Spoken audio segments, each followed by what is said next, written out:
Ka san fa umarnin 𝘭𝘪𝘡𝘢 ne ya ce a nemo ta. Me yake tafiya yanzu? Ai wallahi oga, ido na idan yarinyar nan Nuratu sai na dinke mata jijiyoyin jini. Ku kashe shi. Apparently with hardship there is relief and everyone benefits by keeping the line of communication open. In life, to love is good, but to be loved is better. And the ones we love to save are the ones putting us in the hell.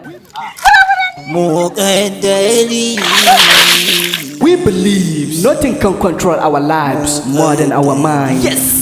And Alamin Film Production brought you the expensive and creative life story. My people, did you ever heard about abstract love, betrayal love, and marriage prostitution? This is so wonderful. We cannot say it beautiful. 𝘠𝘠𝘢. What Allah has been recorded, no one can be rejected. To ka haɗa ni da ita dama ni ɗanyen jini? A komai fa daga gare ka ne. Ok, ɗazu akwai wani fashion da suka kawo wani amma criminal case ne gaskiya. Rambo is a very bad criminal in the series. Rambo, the superstar in playing bad games to make money anyway and anyhow.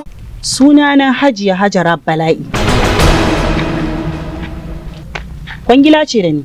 Kin san mu dokanmu ba ma yi wa mutum aiki idan ba mu san shi ba. Ba ka da wata matsala. An gaba.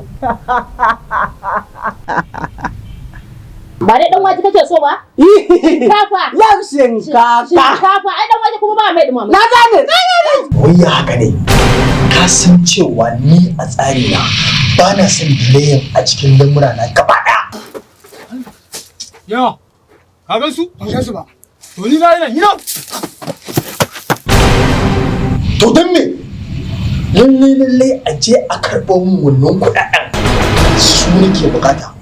𝘭𝘢𝘆 is a web series film breaking down the human life stories and bringing you the whole artists of your choice. Shaibu Idris Lilisko, Hajja Mama Hassan, Baba Musa Zaitawa, Khadija Ibrahim Bakin Wuta, Baba Labaran, Hajja Jamila Akiyaye, Salma Abusa, Muntari Zango, Rukayya Dandishi, and introducing Ibrahim Rabiu. Story and screenplay by the one star among the others, Aminu Sharif Abdullah. Co-producer Ibrahim Rabiu Zaitawa. Executive producer Rabi'u Haruna Maidamaga. Produced by the brilliant producer of 𝘭𝘢𝘢𝘢𝘢, Abba Musa Zaitawa. Directed by the #1 king, Aminu 𝘭𝘢𝘢𝘢𝘢𝘢. Subscribe on our YouTube channel, 𝘭𝘢𝘢𝘢𝘢 TV. It will be shown every Friday by 8 p.m.